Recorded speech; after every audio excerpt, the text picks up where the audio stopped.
Okay, so picture this. You're juggling groceries, you've got the dog on a leash, and you're fumbling with your keys at the front door.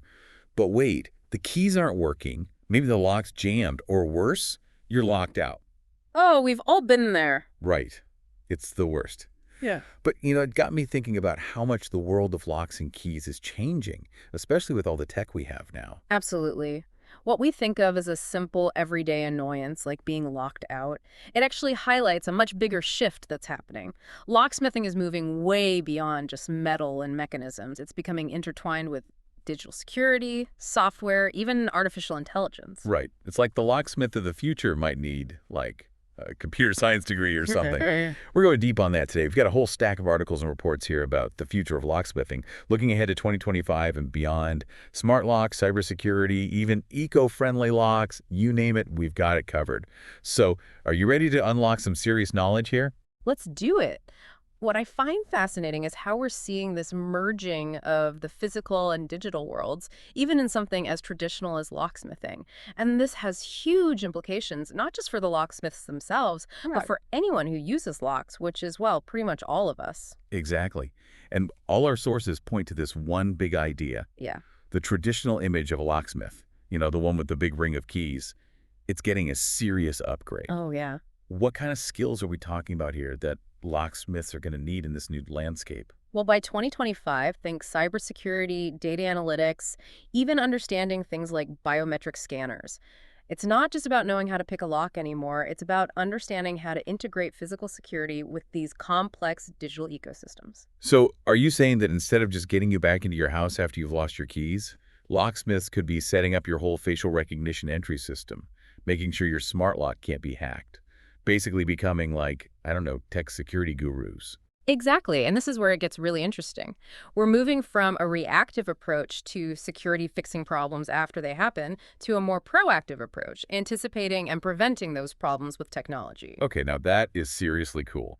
One article even mentioned AI-powered systems that could actually predict break-ins before they happen. Like, is that even possible? It sounds like something out of a sci-fi movie. It sounds like science fiction, but it's closer to reality than you might think. Think about it. AI and machine learning are already being used in so many aspects of our lives. Right. In this case, imagine a system that analyzes data patterns like when you usually leave for work, when your kids get home from school, even things like your daily energy usage. It builds a profile of your routine. Okay, so then what? It flags anything that falls outside that routine as suspicious? Exactly. Let's say someone's trying to jimmy your back door while you're typically at work. The AI system detects this unusual activity because it knows your routine, and then boom, it can instantly send you an alert on your phone and even notify the authorities. Wow, that is mind-blowing. But it does make you wonder about the whole privacy thing, right? Like, how much data is this system collecting and who has access to it? You've hit on a really crucial point. The potential of this technology is huge, but it also raises important questions about data privacy and security. But for now, let's park that thought for a second and dive into something that's already changing the game. Smart locks. They seem to be at the heart of this whole locksmithing evolution. Okay, smart locks it is. Yeah. What are we talking about here in terms of access? I mean, we've all heard of using your phone as a key, but what else is out there? Well, you've got your mobile apps, of course. Those are becoming pretty standard. But then you've got biometrics. Fingerprint scanning, which is already common on phones and laptops, is making its way to door locks. Then there's facial recognition, which is becoming more sophisticated and reliable all the time. And then for those really high security settings, there's even iris scanning. Hold on, iris scanning. Like in those spy movies where they have to scan your eye to get through a secret door? Exactly. It's the most secure biometric method out there because each person's iris is totally unique. Plus, it's a lot harder to fake than a fingerprint or even a face scan. Wow, okay, high tech. And I guess voice control is becoming pretty standard too, right? Like, hey Siri, unlock the front door. Absolutely. Smart locks are becoming compatible with all the major voice assistants, Alexa, Google Assistant, Siri. So in a few years, using your voice to unlock your front door will be as common as turning on the lights with a voice command. Okay, I can see the convenience factor there, but what does this all mean for the average person? Is it really more secure to have your phone be your key, or is it just a recipe for getting locked out when your battery dies? That's the million-dollar question, and it gets to the heart of why locksmiths are going to be so crucial in this new landscape. They're not just installing the technology, they're becoming advisors, helping people understand these new systems and use them safely. Imagine, for example, that you run an Airbnb property. Okay, I'm listening. With smart locks, you can manage access remotely, give each guest a temporary code, even track entries and exits. You could even remotely lock or unlock the door if someone forgets their code. It's all about customization and control. Okay, I see where you're going with this. Mhm. It's not just about replacing a metal key with your phone. It's about a whole new level of convenience and control over your security. But, and I think this is a big one, what about the security of these smart locks themselves? We're putting a lot of faith in this technology. That's a great point, and it leads us to a really crucial aspect of the future of locksmithing: cybersecurity. Because as we become more reliant on these interconnected devices, the potential for cyber attacks and vulnerabilities becomes a big deal. In fact, we've got this really interesting chart here called Cybersecurity Trends in Locksmithing. Guess what the #1 focus is predicted to be for locksmiths by 2025? I'm going to guess securing those smart locks. You nailed it. 40% of the locksmith's focus will be on making sure these smart locks are actually secure. Because if someone hacks into your smart lock, they've basically bypassed your entire security system. Okay, so now we're talking about locksmiths needing to be hackers, but like the good kind. That's a far cry from fixing a jammed door lock. Uh-huh. This is where things start to feel like an episode of Black Mirror. It's not that extreme, I promise. But you're right, locksmiths will need to be well-versed in cybersecurity practices. We're talking encryption, multi-factor authentication, and understanding how to spot potential vulnerabilities. And what's really fascinating here is that even though we're talking about high-tech locks and digital security, the role of the human locksmith is becoming even more important, not less. That's interesting because you could easily imagine a future where everything is automated, and we don't need actual people to install or fix locks anymore. You'd think so, right? But the truth is, as this technology gets more complex, we need skilled professionals who can navigate both the physical and digital aspects of security. Think about it. A smart lock is only as good as its installation and configuration. So it's almost like buying the latest smartphone. You can have all the bells and whistles, but if you don't know how to use them, it's not that useful. Exactly. And that's where locksmiths come in. They're the ones who can assess your specific needs, recommend the right system, install it correctly, and then teach you how to use it safely and effectively. They're becoming more like security consultants, guiding people through this new world of digital locks and smart home security. Okay, that makes a lot of sense. It brings us back to that cybersecurity aspect we were talking about. You mentioned things like encryption and multi-factor authentication. Can you break those down for us a bit further? Some of us might not be as up to speed on our cybersecurity jargon. Absolutely. Let's start with encryption. You can think of encryption as scrambling information so that it can only be read by someone who has the key to unscramble it. In the case of smart locks, this means that the communication between your phone and the lock, or your keypad and the lock, is encrypted. So even if someone intercepts that communication, they can't make sense of it without the decryption key. Okay, that makes sense. So it's like sending a secret message that only the intended recipient can read, even if someone else intercepts it along the way. Precisely. And the strength of that encryption is measured in bits. The higher the bit level, the more complex the encryption and the harder it is to crack. So when you're choosing a smart lock, you want to make sure it uses strong encryption, ideally AES 256-bit encryption, which is considered the gold standard. Okay, AES 256-bit encryption. Got it. It's starting to feel like I'm back in school, but I'm with you so far. What about that other term you used? Multi-factor authentication. That sounds pretty intense. It sounds fancy, but it's actually pretty simple in concept. It just means using multiple methods to verify your identity before granting access. So instead of just relying on a password, which can be hacked or guessed, multi-factor authentication adds an extra layer of security. Okay, give me an example. Let's say I'm trying to unlock my front door with my smart lock. So you enter your password on the keypad, but before the door unlocks, the lock also sends a unique code to your smartphone, kind of like a digital key. You then have to enter that code on the lock's keypad, or maybe confirm it on your phone before the door will unlock. So even if someone managed to steal my password, they still wouldn't be able to get in because they wouldn't have my phone to get that second code. Exactly. It's like having two locks on your door, but for the digital world. And there are different types of multi-factor authentication. Some locks might use your fingerprint in addition to a password or maybe a facial scan. The key is to have more than one point of verification. Okay, that's reassuring. And I'm guessing locksmiths are going to be crucial in explaining all this to people and helping them set up these security features properly. Absolutely. A good locksmith will not only install the smart lock, but also walk you through all the security features, help you set up strong passwords, and make sure you understand how to use multi-factor authentication effectively. They're like your personal cybersecurity coaches for your home. I like that. So it's not just about the technology itself. It's about having someone who can bridge the gap between the tech and the user, making sure people feel confident and secure in using these new systems. Exactly. And this need for skilled professionals who can blend technical expertise with good old-fashioned customer service is only going to grow as the industry evolves. And speaking of evolving, let's talk about this whole mobile locksmithing trend. I know we touched on it earlier, but I'm really curious to hear more about how it's going to change things for both locksmiths and customers. It's a really exciting development, and it's already changing the game in a lot of ways. Essentially, mobile locksmithing is exactly what it sounds like.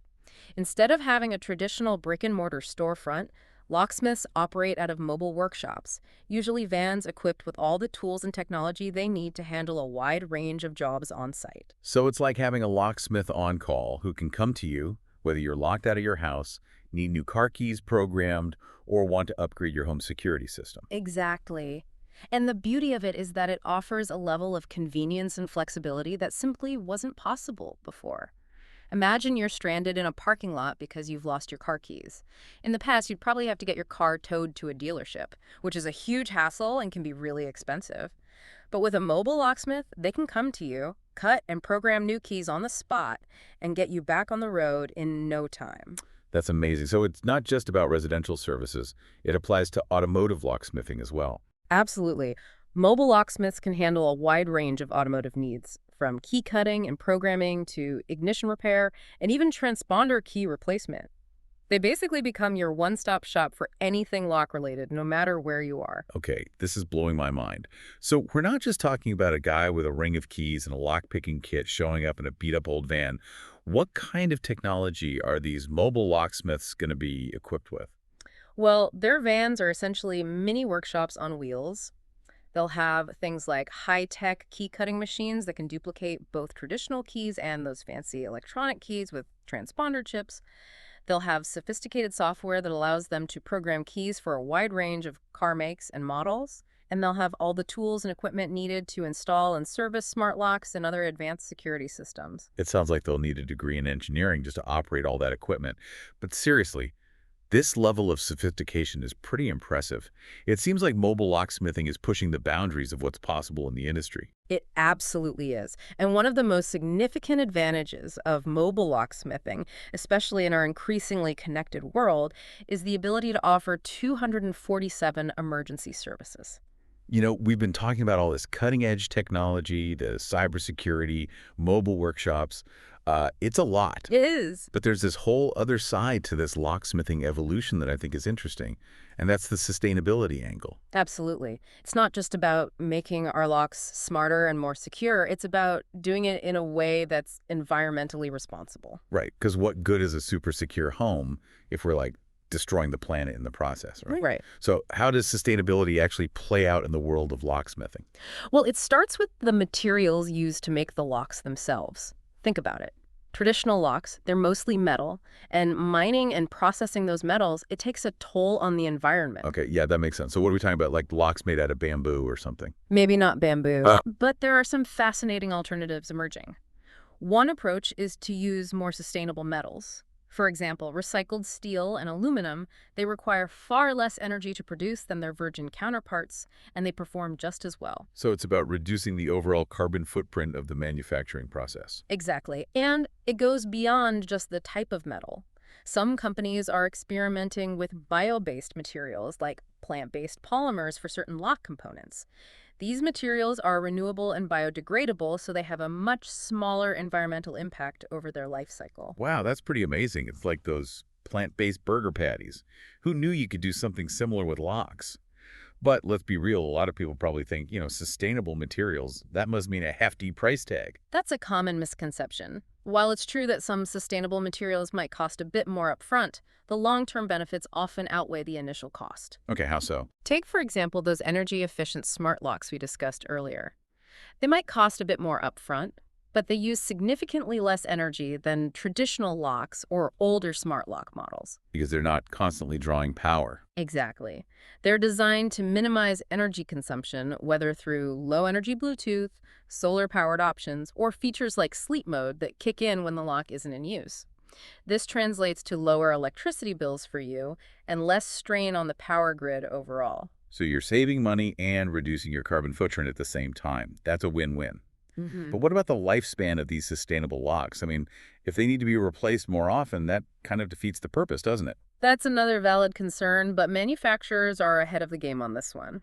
Sustainable locks are often designed with durability in mind, using high-quality materials and robust construction methods to ensure they can withstand the test of time. So they're built to last, which means you're not replacing them as often, which means less waste in the long run. Okay, Yeah. I like it.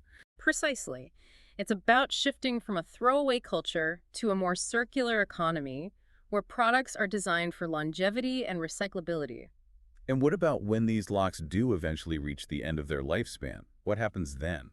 That's where responsible disposal and recycling come in. More and more locksmiths are offering recycling programs for old locks and keys, ensuring those materials don't end up in landfills. I've got a junk drawer full of old keys that I have no idea what to do with. It's good to know there might be a more sustainable option than just chucking them in the trash. And it's not just about the materials themselves, it's also about the processes involved in providing locksmithing services.